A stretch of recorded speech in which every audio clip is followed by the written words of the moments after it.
Small world, the world of informative flashcards. Flashcards, an introduction in Entrepreneurship Part 1.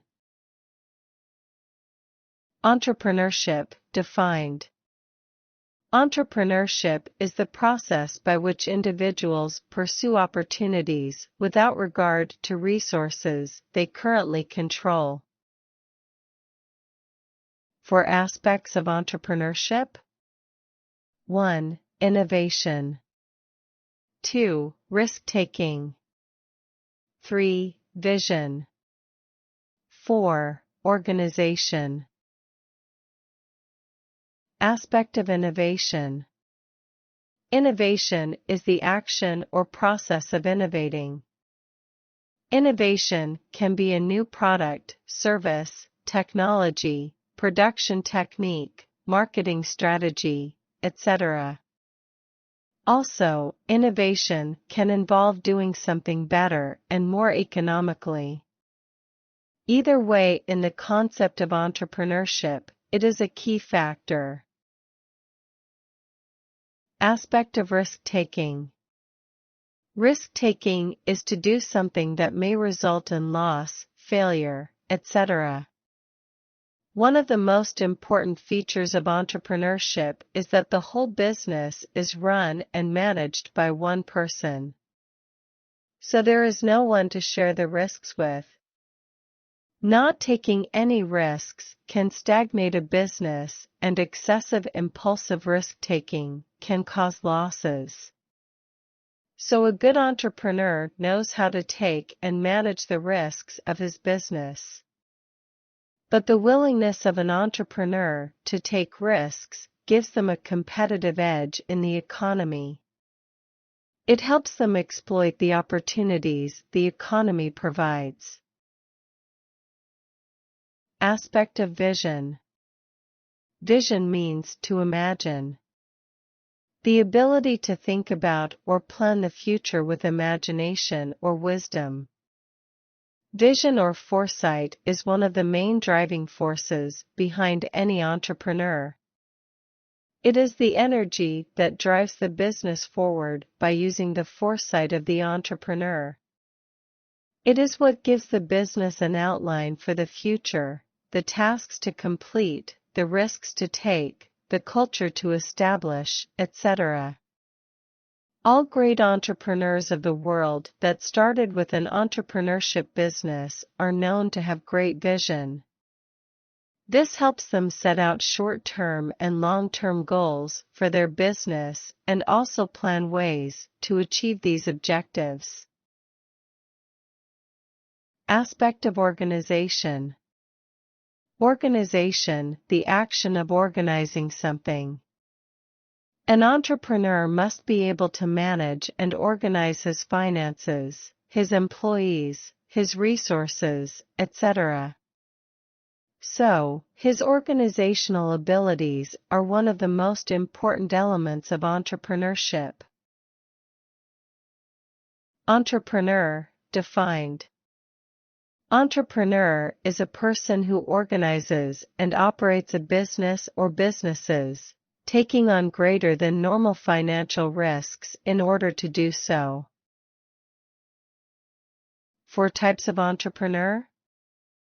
The traditional entrepreneur. The growth potential entrepreneur. The project-oriented entrepreneur. The lifestyle entrepreneur. A traditional entrepreneurs. A traditional entrepreneurs are those ones that have been around for many years: restaurants, shops, carpenters, hairdressers, mechanics, and other companies that help the local community function.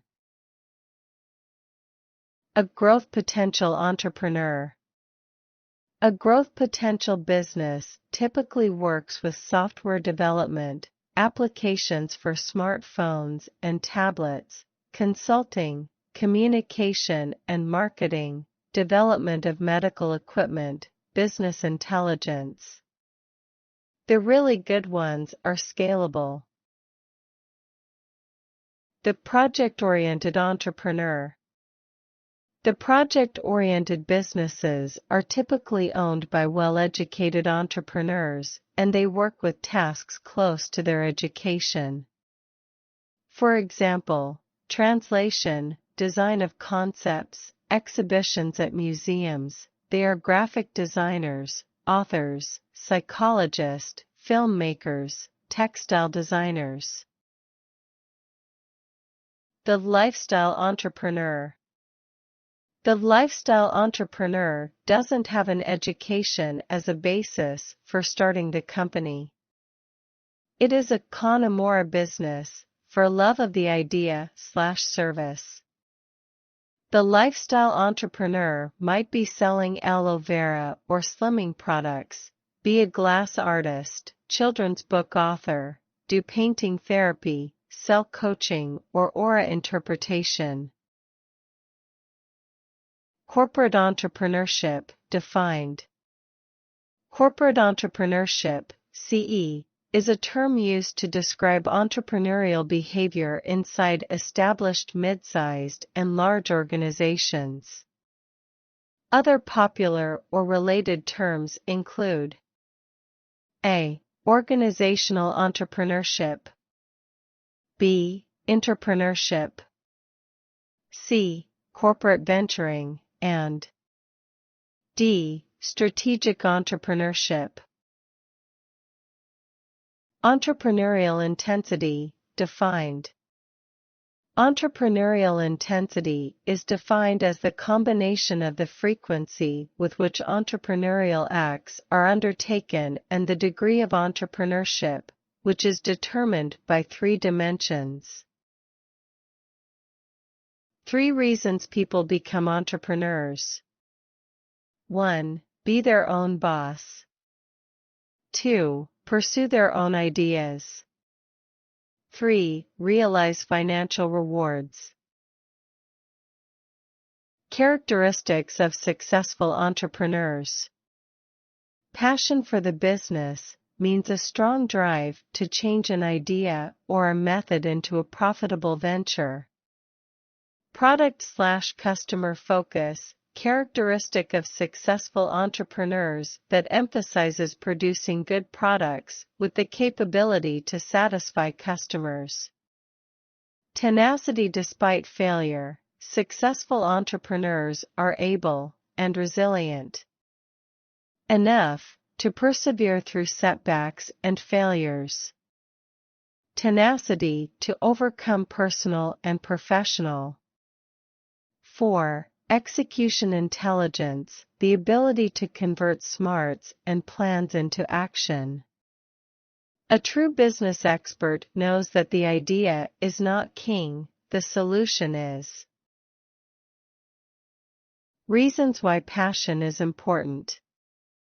1. The ability to learn and iterate.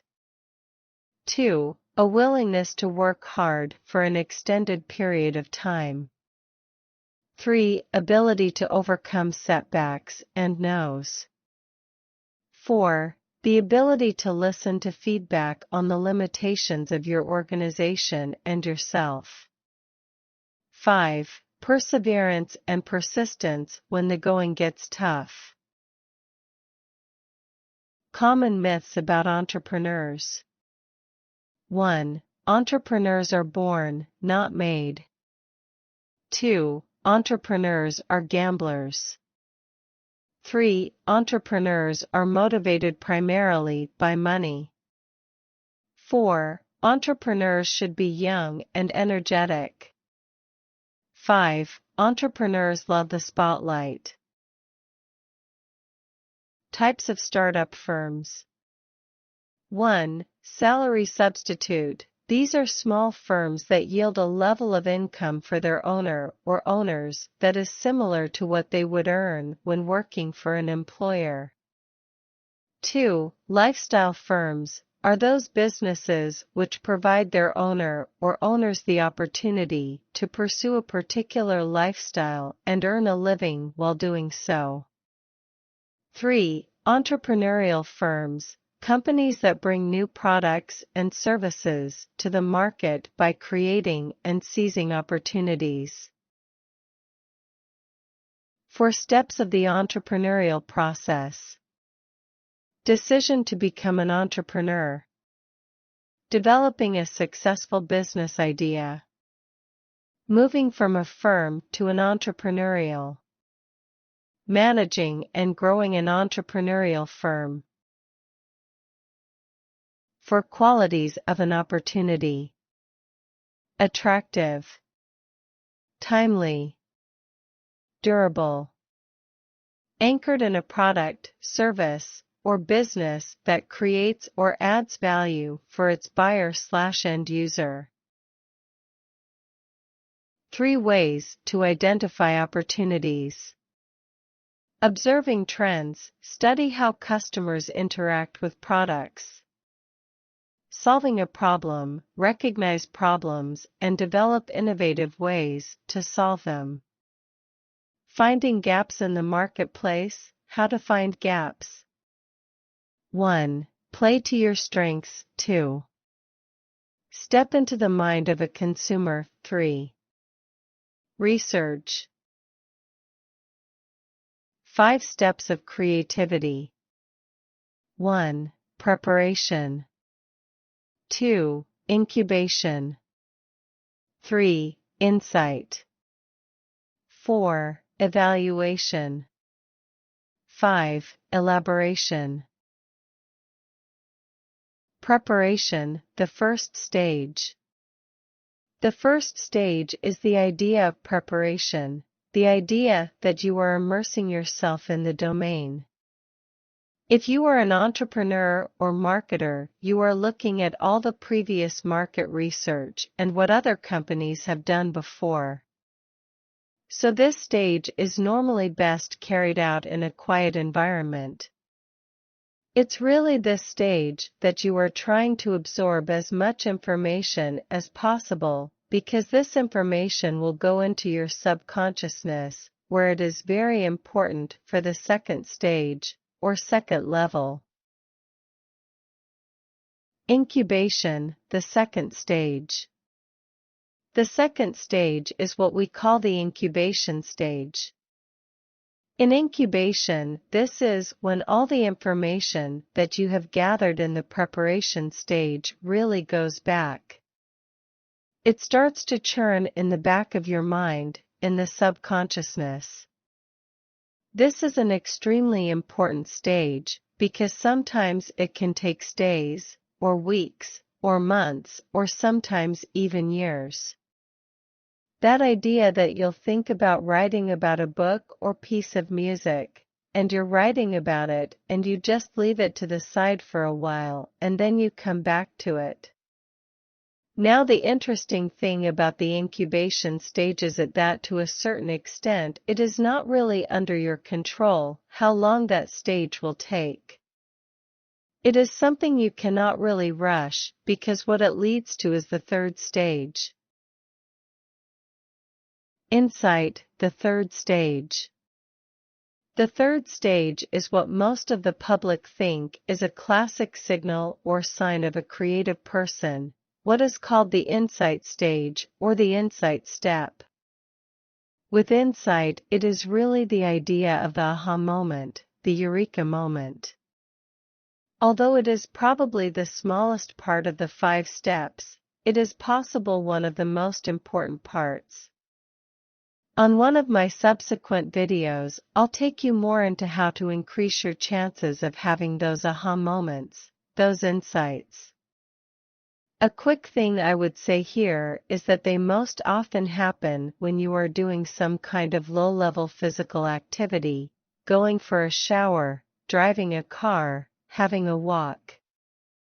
This is because your subconsciousness in the previous stages is bubbling away, and this insight stage really allows the mind to work on something else. And then bring these ideas to the forefront of your mind. So that's the third stage, the insight stage. And now we go on to the fourth stage. Evaluation, the fourth stage. The fourth stage is this idea of evaluation. The evaluation stage is important because this is where it requires self-criticism and reflection. It is asking yourself questions like, is this a novel or new idea, or is it one that is just rehashed and has been done before? It's the idea of going out to a small group of trusted friends and saying, I've had this idea, what do you think about this? It is very important part because we only have a limited amount of time to do certain things. Often you find that people who are called the most creative people are often very good at this stage, the evaluation stage. They have all these ideas, but they can use self-criticism and reflection to say, these are the ones that have the most merit and that I'm going to work on. Elaboration, the final stage. And then we have the final stage. This is called elaboration. This is where Edison said that it's 1% inspiration and 99% perspiration. Now the elaboration stage is the 99% perspiration stage. This is where you are actually doing the work. So many people out there think that the creative process is that insight, that aha moment, or the preparation part. But really a creative individual isn't complete, and I don't think they can do anything that really lasts, unless they can go through that and actually put in the hard work. The elaboration, testing the idea, working on the idea, those late nights in the studio, working at your desk, those hours in the laboratory if you are a scientist, those days testing and micro-testing products. This is the elaboration stage. 4 parts of the feasibility analysis. Product/service feasibility. The purpose is to do an overall assessment of the appeal of the product or service being proposed. Before a firm rushes into developing a new product or service, it should be sure that this product or service is something the customer actually wants. Industry/target market feasibility. This involves assessing industry attractiveness, target market attractiveness, and market. Organizational feasibility aims to assess the prowess of management and sufficiency of resources to bring a product or idea to market figure. The company should evaluate the ability of its management team on areas of interest and execution. Financial feasibility, the ability of a project to achieve sufficient income, credit, and cash flow to financially sustain the project over the long term and meet all debt obligations.